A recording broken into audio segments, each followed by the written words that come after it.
गजनी शहर अपने समय में व्यापार और तिजारत के लिए मशहूर था। वहां के बाजारों में हमेशा चहल पहल बनी रहती थी। मगर हर जुमा शुक्रवार को एक अनोखा नजारा देखने को मिलता था। शहर के चौराहे पर एक अमीर आदमी खड़ा होता, हाथ में कोड़ा लिए और ऊंची आवाज में पुकारता, कोई है जो मुझे कोड़े मारे, मेरी कमर पर जख्म लगाए, मैं बदले में उसे इनाम दूंगा।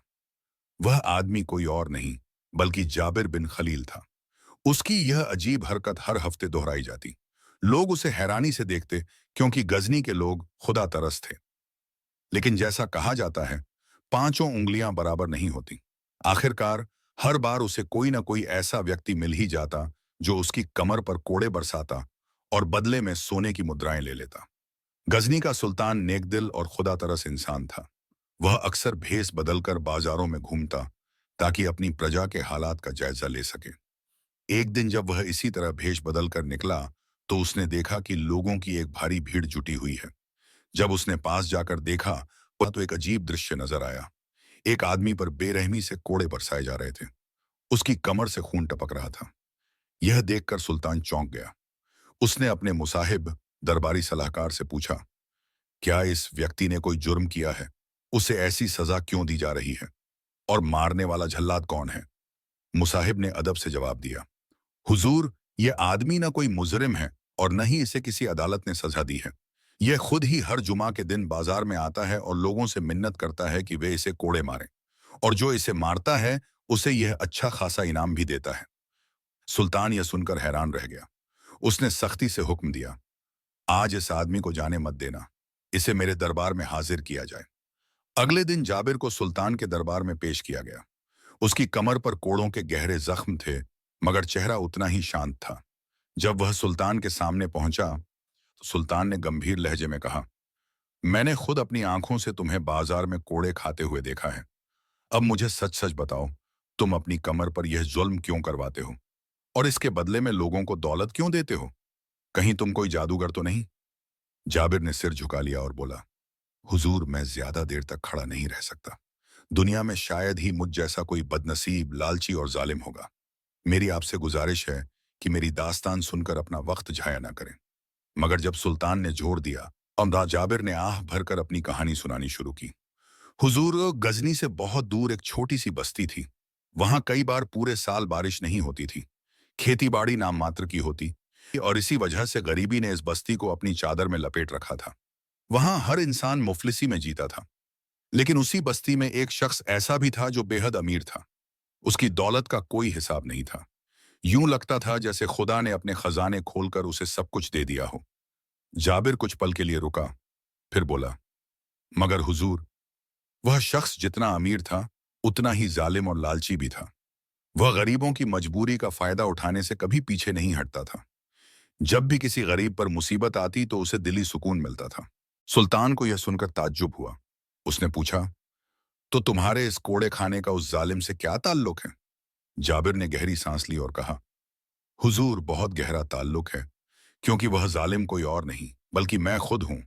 वही जालिम आज आपके सामने खड़ा अपनी कहानी सुना रहा है। दरबार में सन्नाटा छा गया। जाबिर ने आगे कहना शुरू किया, मेरी मिल्कियत में एक बड़ा पहाड़ था जिससे कीमती पत्थर निकलते थे। वे पत्थर आलीशान इमारतें बनाने के काम आते थे। गजनी के किसी महल में शायद ऐसा कोई भी निर्माण न मिले जिसमें उस पहाड़ के पत्थर का उपयोग न किया गया हो। यहां तक कि आपके दरबार की इमारत में भी उस पहाड़ के पत्थर की छाप साफ दिखाई देती है, जो आज भी मेरी संपत्ति में मौजूद है।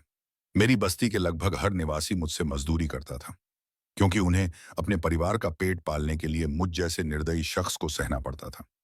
मैंने मजदूरों का वेतन देने से पहले एक अनोखी शर्त रखी थी। दिन भर की मेहनत का मुआवजा देने से पहले मैं उनकी कमर की स्थिति पर नजर डालता था। यदि मजदूर की कमर पत्थर उठाने की मेहनत के कारण घायल हो गई होती और उसमें से खून बह रहा होता, तभी उसे उसका वेतन दिया जाता। शाम होते ही गरीब मजदूर कतार में खड़े होकर अपने कमर के कपड़े हटाकर दिखाते थे, ताकि उनके चोट और खून के निशान सबके सामने आ जाएं। जिस मजदूर की कमर पर चोट और खून का प्रमाण मिल जाता, उसे उसी दिन का वेतन प्रदान कर दिया जाता था। इस तरह उस दिन मजदूर का दर्द कुछ कम हो जाता और उसे यह संतोष होता कि उसके परिवार को आज कुछ खाने को जरूर मिल जाएगा। मेरी अति प्रिय लालच ने मेरे मन में यह सोच बैठा दी थी कि मैं एक क्रूर और निर्दयी शख्स बन चुका हूं। मेरे पास पैसे की कोई कमी नहीं थी और खुदा ने मुझे संतानों की नेमत से भी नवाजा था। ऐसा माना जाता है कि जब किसी के अपने बच्चे हों तो दया का भाव भी जता है, परंतु मेरे बेटे के जन्म से भी मेरे अंदर जमा अन्याय की परत नहीं उठ रही। मेरा बेटा अभी छोटा था, पर मुझे हमेशा लगता था कि वह मेरी क्रूर नीतियों को मंजूर नहीं करता। इसी डर के कारण मैं उसकी निगाह में देखने से भी बचता था। इसलिए मैंने फैसला किया कि पढ़ाई के बहाने अपने बेटे को शहर भेज दूं, ताकि मुझे उसकी नजरों का सामना न करना पड़े। मेरा बेटा एक मदरसे में पढ़ाई करने चला गया और मेरे क्रूर कर्मों में कई साल बीत गए। कई बार ऐसा भी हुआ कि पहाड़ों पर काम करते वक्त मजदूरों में से कोई किसी दुर्घटना के कारण गंभीर रूप से घायल हो जाता। सुल्तान और उसके दरबारी बड़ी ध्यान से मेरी पूरी दास्तान सुनते रहे। कुछ देर के लिए मैं चुप हो गया और मेरी आंखों से आंसू टपकने लगे। फिर मैंने कहा, जनाब, मेरे मजदूरों में से एक मजदूर था जिसका शरीर बहुत कमजोर था।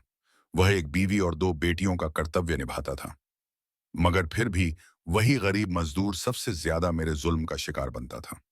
उसकी कमजोरी के कारण वह अपनी कमर पर एक कपड़ा रखकर पत्थर उठाता था ताकि चोट न लगे। शाम को जब मजदूरी का वक्त आता तो वह मेरी नजरों में सबसे मेहनती बनने की कोशिश करता, मगर मैं अपनी सख्त शर्त पर कायम था। जब तक कमर से खून न बहे मजदूरी नहीं मिलेगी। जब वह जख्म न दिखा पाता तो मैं उसे बेरहमी से खाली हाथ लौटा देता। एक बार तो ऐसा हुआ कि उसने लगातार 3 दिन तक काम किया, लेकिन उसकी कमर पर कोई घाव ना आया। मैं दिल ही दिल में खुश था कि मेरा काम मुफ्त में हो रहा है और मुझे उसे मजदूरी नहीं देनी पड़ रही। 3 दिन तक जब उसे कुछ न मिला तो वह मेरे सामने गिड़गिड़ाने लगा, आंसू बहाने लगा। अगर उजरत नहीं दे सकते तो कम से कम खाने को कुछ दे दो, ताकि मेरे बीवी बच्चे भूखे न मरें। हुजूर, मुझे यकीन है कि अगर वह किसी पत्थर से भी यह इल्तिजा करता तो वह पत्थर भी पिघल जाता, मगर मेरे पत्थर जैसे दिल पर इसका कोई असर नहीं हुआ। 3 दिन से उसके घर में चूल्हा नहीं जला था। हर रोज जब वह खाली हाथ घर लौटता, उसकी बीवी सवाल करती, कुछ लेकर आए? और हर बार उसका एक ही जवाब होता, आज भी मालिक की शर्त पूरी नहीं कर सका। लेकिन चौथे दिन जब वह मजदूरी लेने आया तो मैंने देखा कि उसकी कमर घायल थी। मुझे गुस्सा आ गया। मैं तो यह सोच रहा था कि आज भी उसे मजदूरी नहीं देनी पड़ेगी, मगर अब वह मेरी शर्त पूरी कर चुका था। बेमन से गुस्से में मैंने उसे मजदूरी दी। उसने कांपते हाथों से सिक्के लिए और अपने घर की ओर चल पड़ा, मगर भूख और कमजोरी के कारण वह घर तक नहीं पहुंच सका। रास्ते में ही उसकी मौत हो गई। अगले दिन मेरे दरवाजे पर दस्तक हुई। जब मैंने दरवाजा खोला तो देखा कि एक औरत सामने खड़ी थी। उसके गाल पिचके हुए थे, होंठ सूखे थे और चेहरे से सारी रौनक जैसे गायब हो चुकी थी, जैसे किसी वीराने से पानी सूख चुका हो। उसके साथ उसकी दो छोटी बच्चियां थीं, जिनकी आंखों में एक अजीब सा डर था। यह औरत उसी मजदूर की विधवा थी जिस पर मैंने जुल्म के पहाड़ तोड़ दिए थे। वह औरत कांपते हाथों से मेरी तरफ इशारा करके बोली, तूने मेरे शौहर को मार डाला, अब मैं तेरी शिकायत करूंगी। इतना कहकर वह बद्दुआ देते हुए चली गई। उस दिन से मैंने शदीद जहनी दबाव महसूस करना शुरू कर दिया। मेरे दिल और दिमाग में बस यही ख्याल घूमने लगा कि वह औरत अब सीधा काजी के पास जाएगी और मेरी शिकायत करेगी। अगर ऐसा होता तो यकीनन मुझे एक कातिल की सजा मिलती। कुछ ही दिनों बाद मेरे दरवाजे पर दस्तक हुई। मैं पहले ही खौफ में था, इसलिए मैंने खुद दरवाजा खोलने के बजाय अपने खादिम नौकर को भेजा। वह लौट कर आया और बोला, हुजूर, दरवाजे पर एक कासिद संदेशवाहक खड़ा है। मेरे दिल की धड़कन तेज हो गई। मैं समझ गया कि जरूर उस बेवा ने काजी से मेरी शिकायत कर दी होगी और यह कासिद मुझे बुलाने आया है। मैं काजी के सामने पेश होने की हिम्मत नहीं रखता था, इसीलिए मैंने अपने खादिम से कह दिया, उसे कह दो कि मालिक अभी नहीं मिल सकता। इस तरह मैंने उस कासिद को टाल दिया, लेकिन मेरा खौफ बढ़ता ही गया। अब मेरी हालत यह हो गई थी कि न दिन को चैन था, न रात को नींद। जब भी थोड़ी देर के लिए आंख लगती, मुझे ख्वाब में वही मजदूर की बेवा नजर आती। वह मुझे देखकर कहती, मैंने तेरी शिकायत कर दी है, अब सजा के लिए तैयार हो जा। उसके ये अल्फाज सुनकर मेरी नींद उड़ जाती और मैं घबरा कर उठ बैठता। मगर ये खौफ का सिलसिला यहीं खत्म नहीं हुआ। हर कुछ दिनों बाद वही कासिद मेरे दरवाजे पर आता और मैं हर बार उसे किसी बहाने से लौटा देता।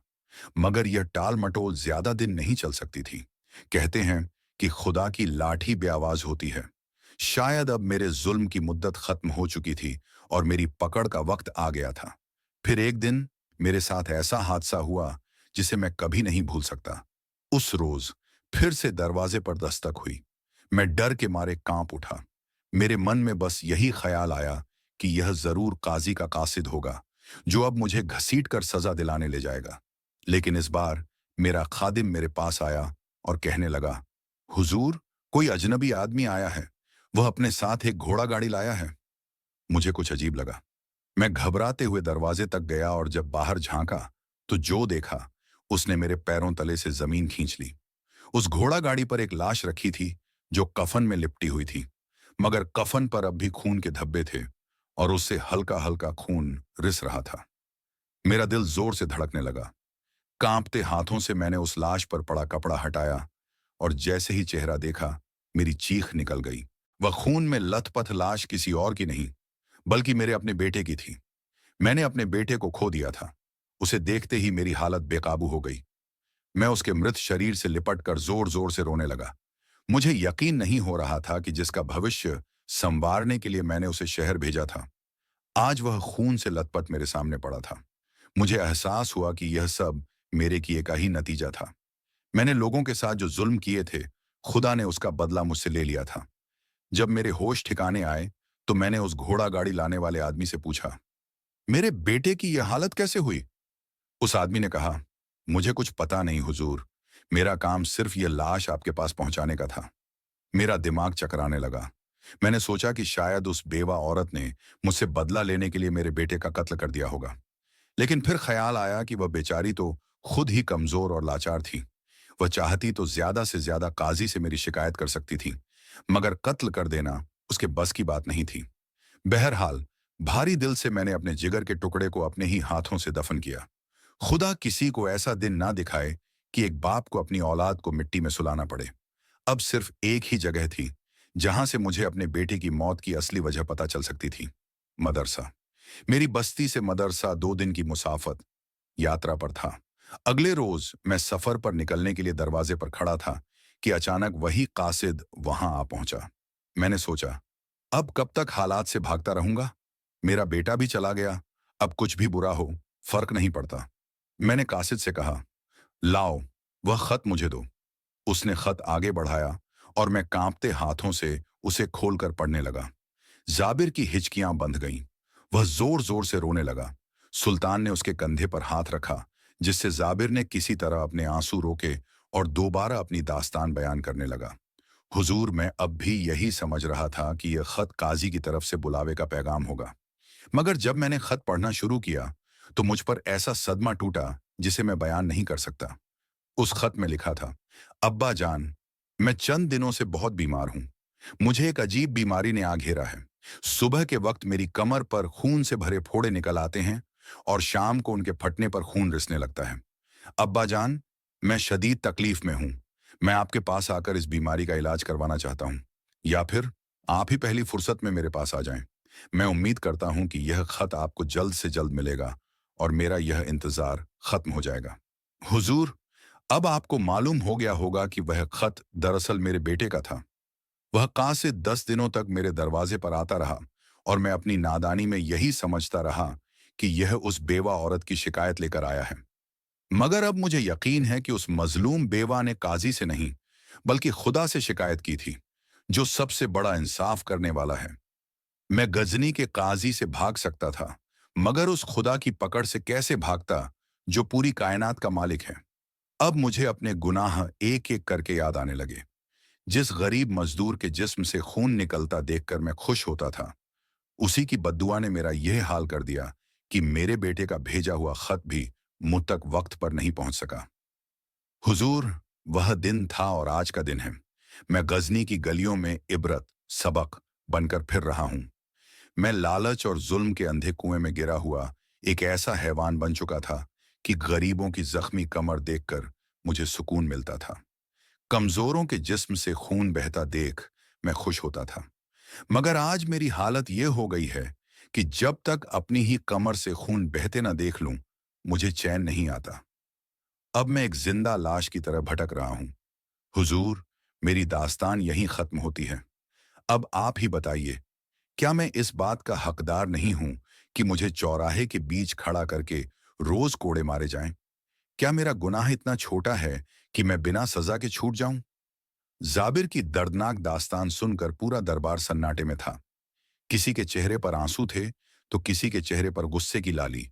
सबकी नजरें सुल्तान की तरफ थीं कि अब वह क्या फैसला सुनाएगा। सुल्तान ने गहरी सांस ली और जाबिर की ओर देखते हुए कहा, जाबिर, तुम्हारी दास्तान वाकई इबरत से भरी हुई है। तुमने जो जुल्म किए, उसकी सजा तुम्हें इसी दुनिया में मिल चुकी है। रही बात आखिर तक की, तो वह तुम्हारा और खुदा का मामला है। लेकिन याद रखो, खुदा यह नहीं चाहता कि इंसान अपनी ही जान पर जुल्म करे। अगर तुम सच में सुकून पाना चाहते हो, तो अपनी दौलत को गरीबों और मजलूमों की भलाई में खर्च करो। जिस लालच ने तुम्हें इस मुकाम पर पहुंचाया, वही दौलत अब तुम्हारी तौबा का जरिया बन सकती है। बेशक, खुदा बड़ा मेहरबान है और सच्चे दिल से की गई तौबा को कबूल करने वाला है। ये कहानी आपको कैसी लगी, कमेंट करके अपनी राय जरूर दें। उम्मीद है ये कहानी आपको बहुत पसंद आई होगी। यदि वीडियो पसंद आई हो, तो वीडियो को लाइक और चैनल को सब्सक्राइब जरूर करना।